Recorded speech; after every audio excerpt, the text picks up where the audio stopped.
Before I go, I have one more job tonight.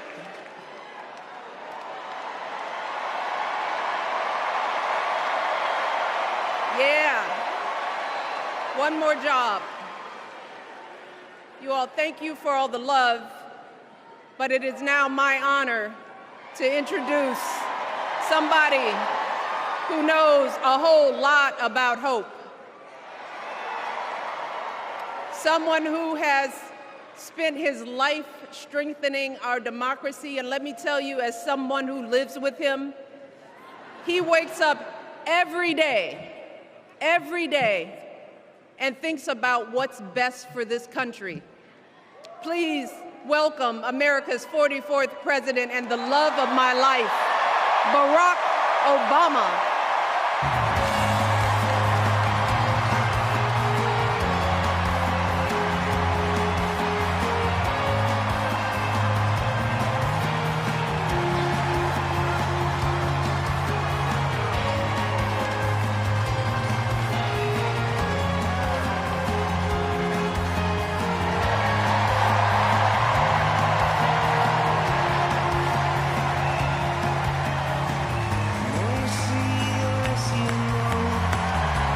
Hello, Chicago!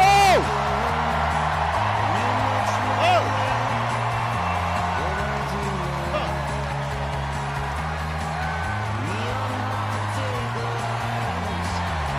Thank you.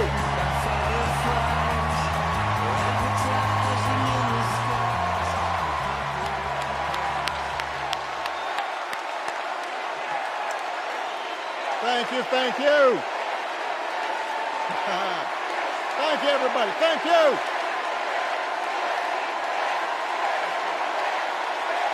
Thank you. Thank you. Thank you. All right. That's enough. Thank you. Thank you. Chicago! It's good to be home. It is good to be home, and I don't know about you, but I'm feeling fired up.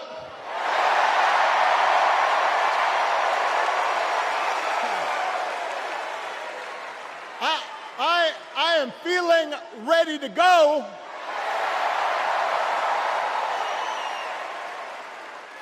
Even if I am the only person stupid enough to speak after Michelle Obama.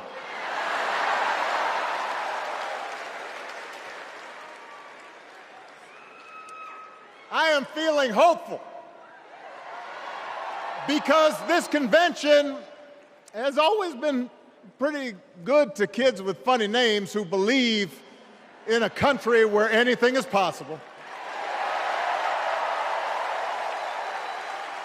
Because we have a chance to elect someone who has spent her entire life trying to give people the same chances America gave her. Someone who sees you and hears you and will get up every single day and fight for you. The next president of the United States of America, Kamala Harris.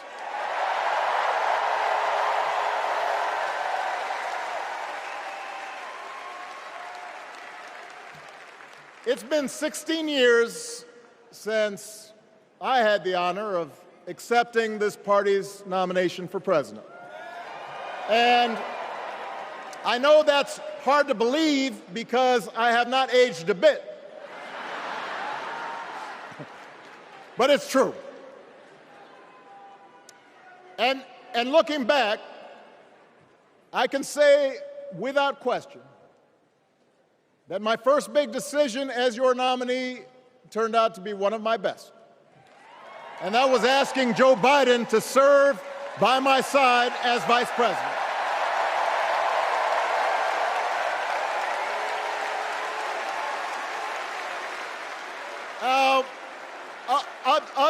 Other than some common Irish blood, Joe and I come from different backgrounds, but we became brothers. And as we worked together for 8, sometimes pretty tough years, What I came to admire most about Joe wasn't just his smarts, his experience.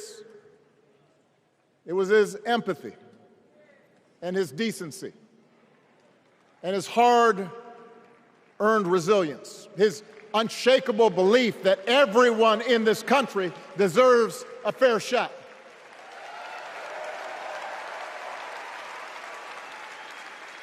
And over the last 4 years, those are the values America has needed most. At a time when millions of our fellow citizens were sick and dying, we needed a leader with the character to put politics aside and do what was right. At a time when our economy was reeling, we needed a leader with the determination to drive what would become the world's strongest recovery. 15 million jobs, higher wages, lower health care costs. At a time when the other party had turned into a cult of personality, we needed a leader who was steady and brought people together and was selfless enough to do the rarest thing there is in politics, putting his own ambition aside for the sake of the country.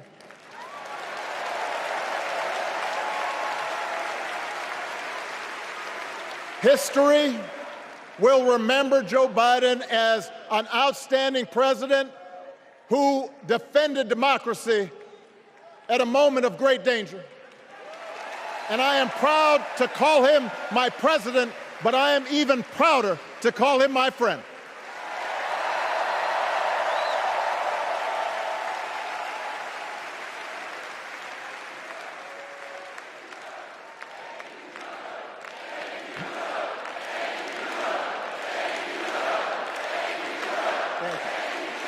Now,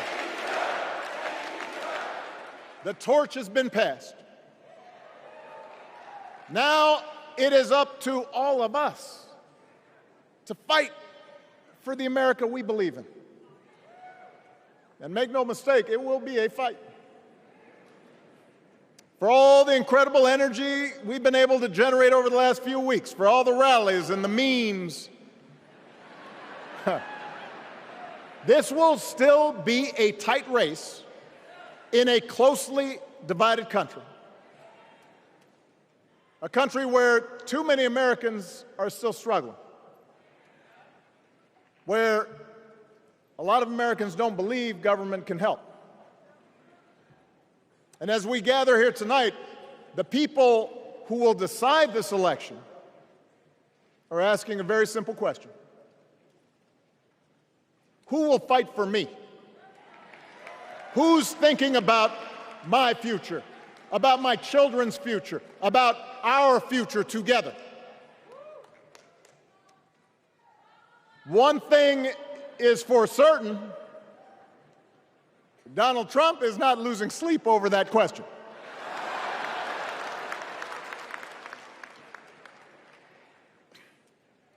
Here's a 78-year-old billionaire who has not stopped whining about his problems since he rode down his golden escalator 9 years ago. It has been a constant stream of gripes and grievances that's actually been getting worse now that he's afraid of losing to Kamala.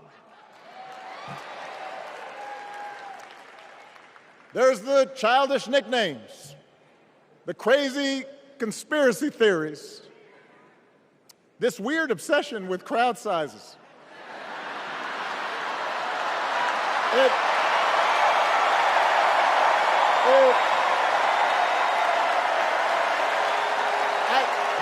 It just goes on and on and on.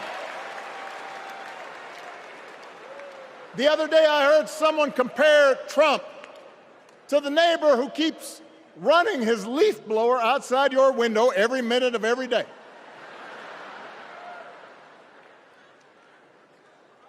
Now, from a neighbor, that's exhausting. From a president, it's just dangerous. The truth is, Donald Trump sees power as nothing more than it means to his ends.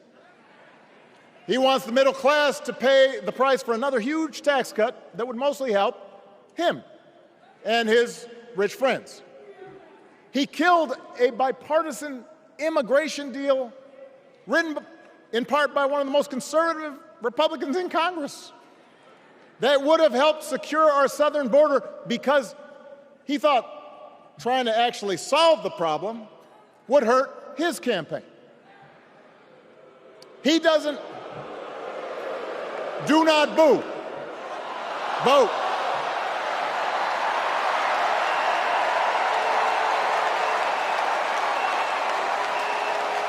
He doesn't seem to care if more women lose their reproductive freedom, since it won't affect his life.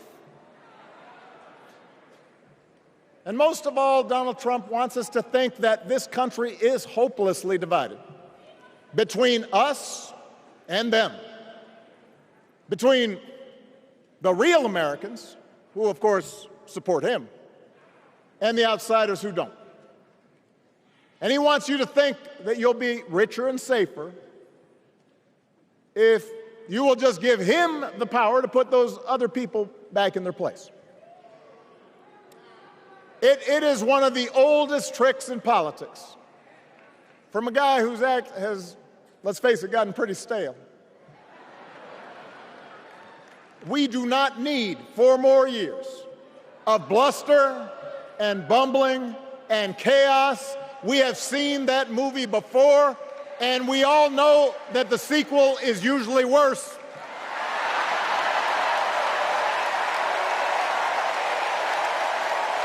America's ready for a new chapter. America's ready for a better story. We are ready for a President Kamala Harris.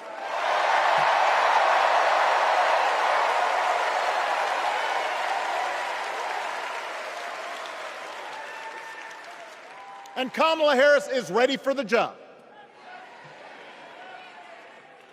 This is a person who has spent her life fighting on behalf of people who need a voice and a champion.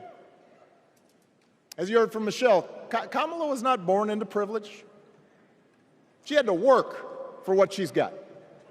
And she actually cares about what other people are going through. She's not the neighbor running the leaf blower. She's the neighbor rushing over to help when you need a hand. As a prosecutor, Kamala stood up for children who had been victims of sexual abuse. As an attorney general of the most populous state in the country, she fought big banks and for-profit colleges, securing billions of dollars for the people they had scammed. After the home mortgage crisis, she pushed me and my administration hard to make sure homeowners got a fair settlement. Didn't matter that I was a Democrat. Didn't matter that she had knocked on doors for my campaign in Iowa. She was going to fight to get as much relief as possible for the families who deserved it.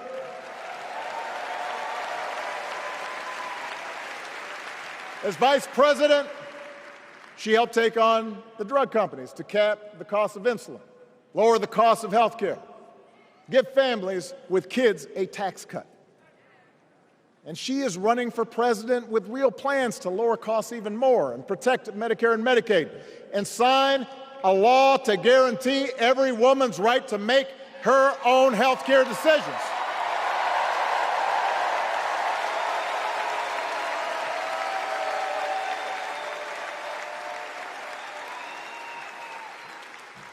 In other words, Kamala Harris won't be focused on her problems. She'll be focused on yours. As president, she won't just cater to her own supporters and punish those who refuse to kiss the ring or bend the knee. She'll work on behalf of every American. That's who Kamala is. And in the White House, she will have an outstanding partner in Governor Tim Walz.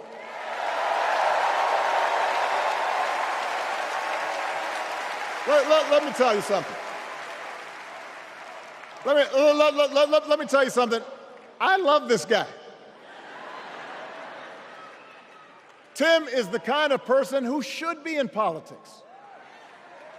Born in a small town, served his country, taught kids, coached football, took care of his neighbors. He knows who he is, and he knows what's important. You can tell those flannel shirts he wears don't come from some political consultant. They come from his closet, and they have been through some stuff.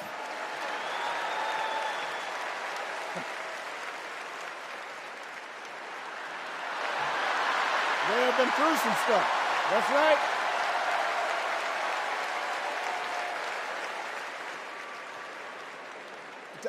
Together, Kamala and Tim have kept faith with America's central story. A story that says we are all created equal. All of us endowed with certain inalienable rights, that everyone deserves a chance, that even when we don't agree with each other, we can find a way to live with each other. That's Kamala's vision. That's Tim's vision. That's the Democratic Party's vision. And our job over the next 11 weeks is to convince as many people as possible to vote for that vision. Now, it won't be easy. The other side knows it's easier to play on people's fears and cynicism, always has been. They will tell you that government is inherently corrupt, that sacrifice and generosity are for suckers. And since the game is rigged, it's okay to take what you want and just look after your own. That's the easy path. We have a different task. Our job is to convince people that democracy can actually deliver. And in doing that, we can't just point to what we've already accomplished. We can't just rely on the ideas of the past. We need to chart a new way forward to meet the challenges of today. And Kamala understands this.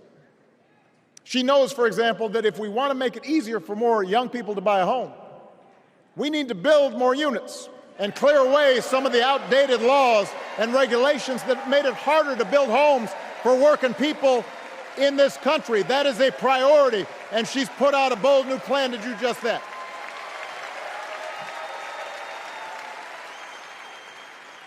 On health care, we should all be proud of the enormous progress that we've made through the Affordable Care Act,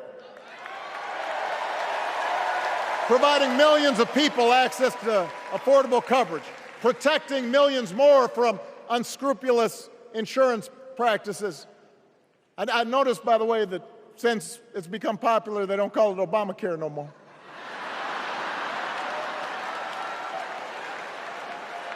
But Kamala knows we can't stop there, which is why she'll keep working to limit out-of-pocket costs. Kamala knows that if we want to help people get ahead, we need to put a college degree within reach of more Americans. But she also knows college shouldn't be the only ticket to the middle class.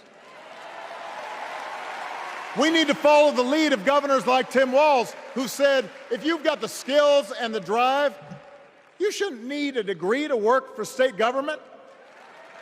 And in this new economy, we need a president who actually cares about the millions of people all across this country who wake up every single day to do the essential, often thankless work, to care for our sick, to clean our streets, to deliver our packages. We need a president who will stand up for their right to bargain for better wages and working conditions. And Kamala will be that president.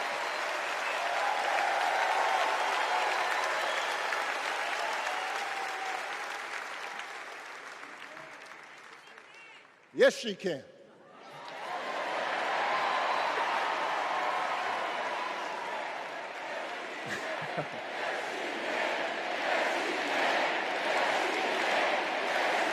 Yes, she can. A Harris-Walz administration can help us move past some of the tired old debates that keep stifling progress, because at their core, Kamala and Tim understand that when everybody gets a fair shot, we are all better off. They understand that when every child gets a good education, the whole economy gets stronger. When women are paid the same as men for doing the same job, all families benefit.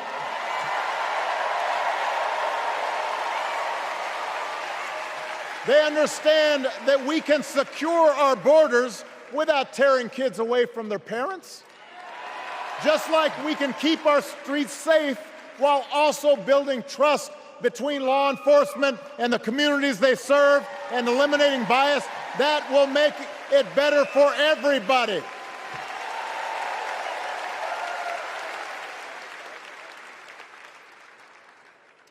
Donald Trump and his well-heeled donors, they don't see the world that way. For them, one group's gains is necessarily another group's loss. For them, freedom means that the powerful can do pretty much what they please, whether it's fire workers trying to organize a union, or put poison in our rivers, or avoid paying taxes like everybody else has to do. Well, we have a broader idea of freedom. We believe in the freedom to provide for your family if you're willing to work hard. The freedom to breathe clean air and drink clean water and send your kids to school without worrying if they'll come home. We believe that true freedom gives each of us the right to make decisions about our own life, how we worship, what our family looks like, how many kids we have, who we marry. And we believe that freedom requires us to recognize that other people have the freedom to make choices that are different than ours. That's okay.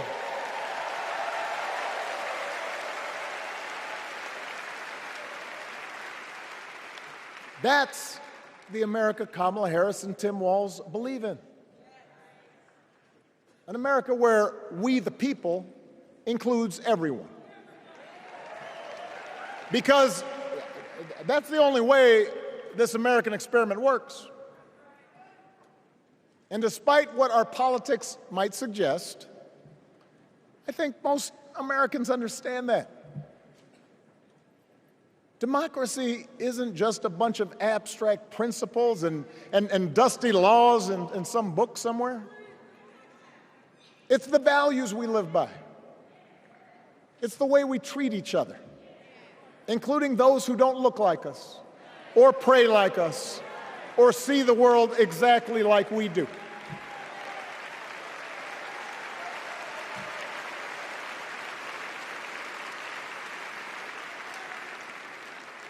That sense of mutual respect has to be part of our message.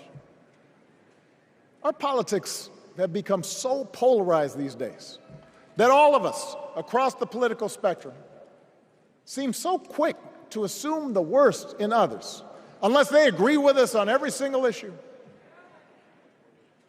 We start thinking that the only way to win is to scold and shame and out-yell the other side. And after a while, regular folks just tune out, or they don't bother to vote. Now, that approach may work for the politicians who just want attention and thrive on division, but it won't work for us. To make progress on the things we care about, the things that really affect people's lives, we need to remember that we've all got our blind spots and contradictions and prejudices, and that if we want to win over those who aren't yet ready to support our candidates, we need to listen to their concerns and maybe learn something in the process. After all, if a parent or grandparent occasionally says something that makes us cringe, we don't automatically assume they're bad people. We recognize that the world is moving fast, that they need time and maybe a little encouragement to catch up. Our fellow citizens deserve the same grace we hope they'll extend to us.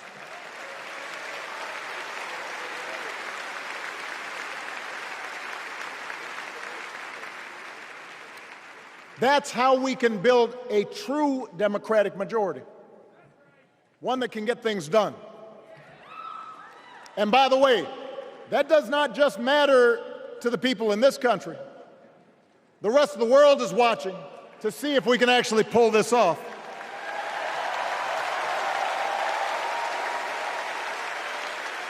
No nation, no society has ever tried to build a democracy as big and as diverse as ours before. One that includes people that over decades have come from every corner of the globe. One where our allegiances and our community are defined not by race or blood, but by a common creed.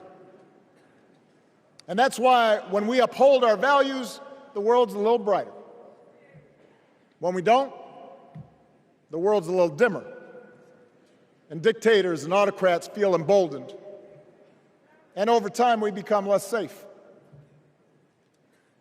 We shouldn't be the world's policemen, and we can't eradicate every cruelty and injustice in the world. But America can be and must be a force for good, discouraging conflict, fighting disease, promoting human rights, protecting the planet from climate change, defending freedom, brokering peace. That's what Kamala Harris believes, and so do most Americans.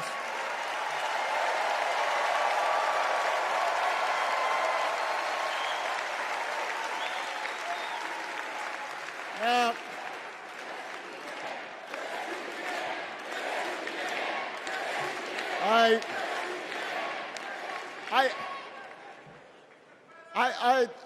I know these ideas can feel pretty naive right now. We live in a time of such confusion and rancor, with a culture that puts a premium on things that don't last.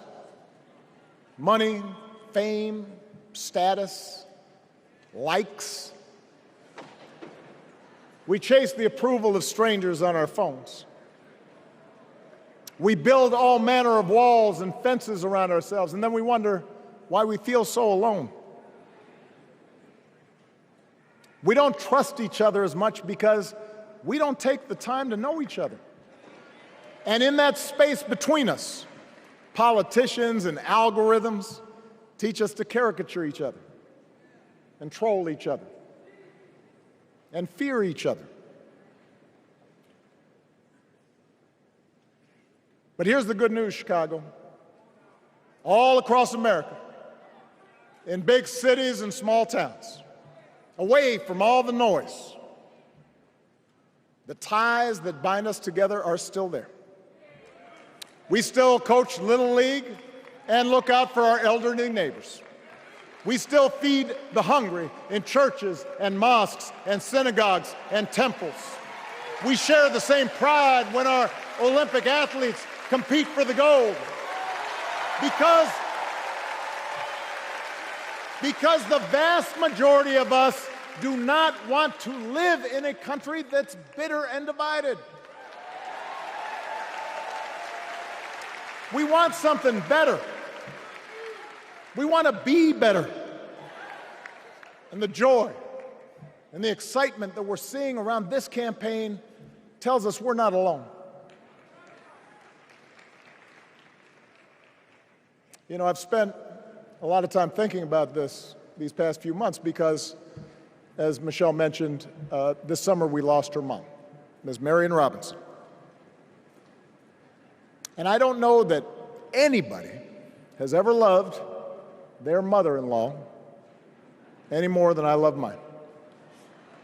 Mostly it's because she was funny and wise and the least pretentious person I knew. That, and she always defended me with Michelle when I messed up. I'd hide behind her.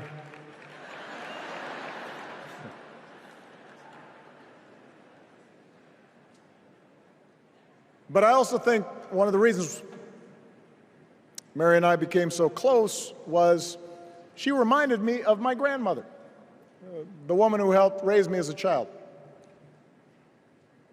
And on the surface, the two of them did not have a lot in common.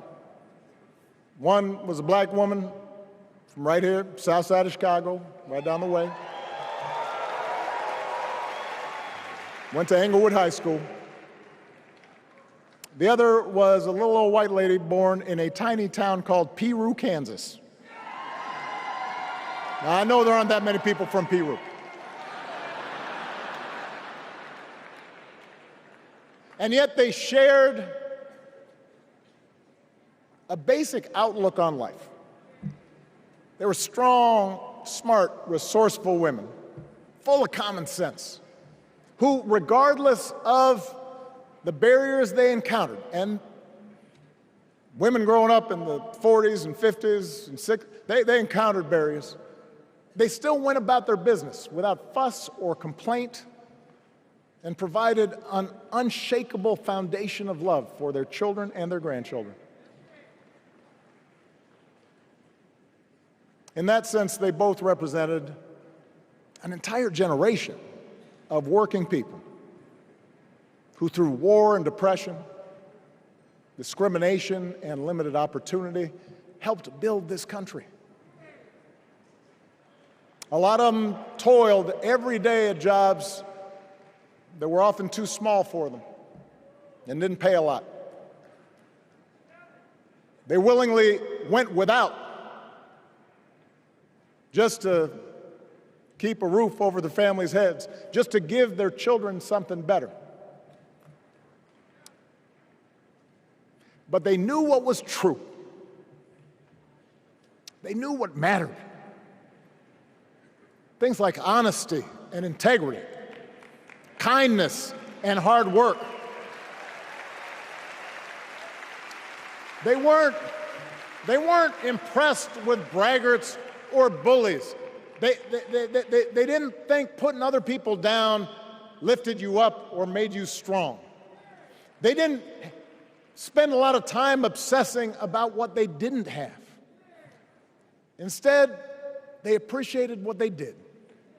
They found pleasure in simple things: a card game with friends, a good meal, and laughter around the kitchen table, helping others, and most of all, seeing their children do things and go places that they would have never imagined for themselves.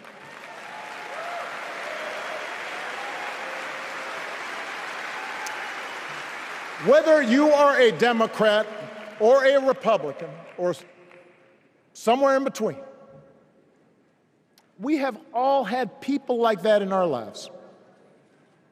People like Kamala's parents, who crossed oceans because they believed in the promise of America. People like Tim's parents, who taught him about the importance of service.